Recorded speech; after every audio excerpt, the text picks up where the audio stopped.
All right, hello wine-drinking people. Finishing up the month of February and our, well, soon-to-be annual Valentines tasting, vertical of Chateau D'Yquem. Hey, it worked. Why not? We might as well do it every year. You know, what a perfect occasion to drink Chateau D'Yquem Valentine's Day. And, well, several people did bring their significant others, and then some of the guys came and their wives dropped them off, and then their wives went out, which is an interesting turn of events. But anyways, it was a sold-out event, and Chateau D'Yquem, one of the most famous properties in Bordeaux, and our great Thomas Jefferson, one of the founders of this country, visited the chateau in 1785, 70 years before the left bank of Bordeaux was classified.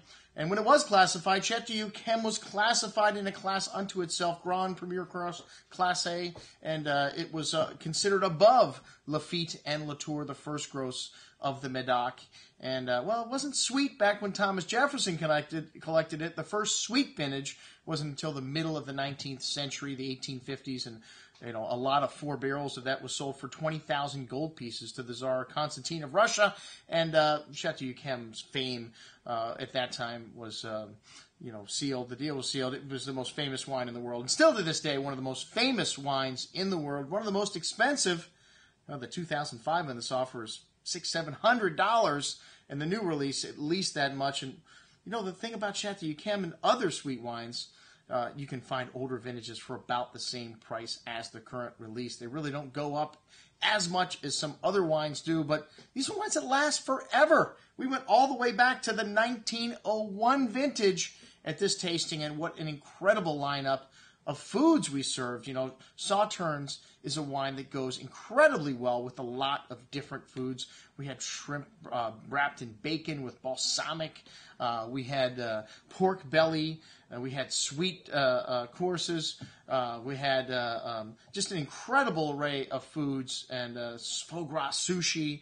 Just a wonderful evening here. Everybody had a great time. And the wines, every single one of them showed up, beginning with the 1901, which Richard Spring, I apologize. I don't know how we didn't connect, and this was your bottle, and he'd had it for I don't know how many years, and I met Richard at an event, and he said, well, I've known Richard for years, but I saw him at an event last year, and I said, man, I'm doing this D'Yquem tasting. We were talking about D'Yquem. I have a bottle of 1901 that I haven't had an opportunity to drink, and I said, what better time than to share it with a bunch of people that love sweet wine? And like I said, I don't know how our wires got crossed and Richard wasn't here, but, the bottle was good. 1901 was never a great vintage for D'Yquem. Got 84 points, and, for, me, when I was going to school, I was happy with that. That's a B. But for Chateau D'Yquem, or a great wine, 84 points is like an F. And this wine's still alive, though. The 1901 had a really interesting bouquet. When these Sauternes get older, you notice more of kind of a banana and fig-like fruit to them. That peach and a pineapple fruit, long faded in this wine. But it had some earthy notes, some mushroomy notes to it, too. Really interesting. And on the palate, this wine still had some freshness to it. Had some zip on the finish. And still a little bit of sweet fruit there. Some of that honey showing through as well. And this tongue-tingling minerality, though, on the finish, which this wine got 2 votes for Wine of the Night. So, even though maybe not up to par with some other great vintages on the table, we had 200-point wines like the 67, which considered a great vintage for D'Yquem. This was one of the top 2 wines on the table, in my opinion. And showing brilliantly, this wine had, there was a little bit of controversy. A couple of people didn't like this wine. I thought it had a lot of sweet fig and banana fruit to it, all aromas of toffee, honey, and a hint of that mushroom earthiness in this one, too. Really nice complexity. And on the palate, wow, still a lot of sweet fruit, kind of peach preserves, figs, and a nutty character, along with that earthy mineral nuance that you get from D'Yquem as it gets older. This wine had a long finish and still amazing on the second day. It got my vote for Wine of the Night, along with 3 others. Killer juice, drinking at its peak, and has been for a while. 1971 was the Wine of the Night. For most people, it got 7 votes. 6 of those were first place votes, so that's why it was Wine of the Night. 1 second place vote. This wine's got lovely balance. Still some candied pineapple fruit, orange peel, that lovely honey character that Chateau D'Yquem gets. A lovely amber color here as well, not as dark as the 67. But still, you notice this wine's a little bit old. A little bit of that truffle mushroomy nuance coming out here also, but everything in proportion. 1971, a very balanced year. Somewhat understated maybe this wine, but really a firm underbelly of acidity in this wine. That's why it may seem understated, because there's a lot of fruit here still. Incredible structure. This wine will last another couple of decades. Man, the 1901 was over 100 years and still drinkable. And this was a great vintage of Chateau D'Yquem. So like I said, the wine of the night on our scorecard. For the other tasters, maybe not mine, but I would put it right up there. So many great wines on the table. The 75, another great wine. This wine had sweet, gorgeous fruit still in the nose. Orange marmalade, honey, peaches. Really pretty bouquet, some vanilla bean creme brulee. A strong mineral note showing through on the finish on this wine. Not as much on the nose. And a nice bit of spice and the smooth, creamy texture here. This wine's still very rich with layers of fruit on the tongue and that tongue-tingling acidity that you get from D'Yquem, because as much sweetness as it's got, it also has acidity in great vintages like 1975. This wine got 3 votes for Wine of the Night. Every single wine on the table got a vote for Wine of the Night tonight.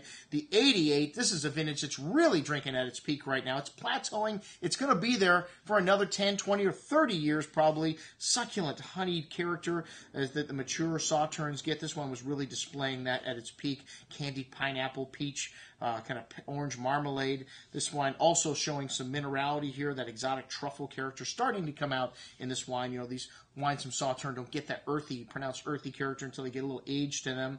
Wow, just explosive on the tongue. Layers of sweet fruit, tangy minerality, and a long finish. It just goes on and on. Another candidate for 100 years wine, and this wine got 6 votes for Wine of the Night. This wine was even better on the second day, the sign of a truly great wine. Killer Juice. One of those votes for Wine of the Night was mine. The 1988 Fargues, which is owned by the Lursaluses at this time also.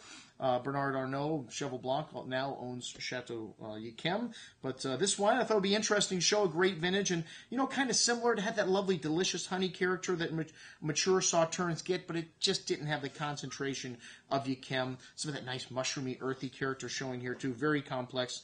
Smooth and creamy on the palate. Like I said, these 88s really drinking at their peak. That lovely honeyed character coming out of the finish.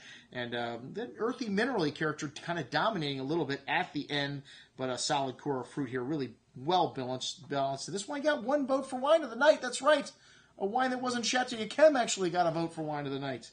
2001. This is a killer vintage. Few wines get both 100-point scores from the Advocate and the Spectator. This is one of them, and deservedly so. This is a once-in-a-lifetime vintage for Sauternes. 2001, a really special year. These wines, incredibly sweet, but incredible acidity and just loads of everything else. It just explodes from the glass.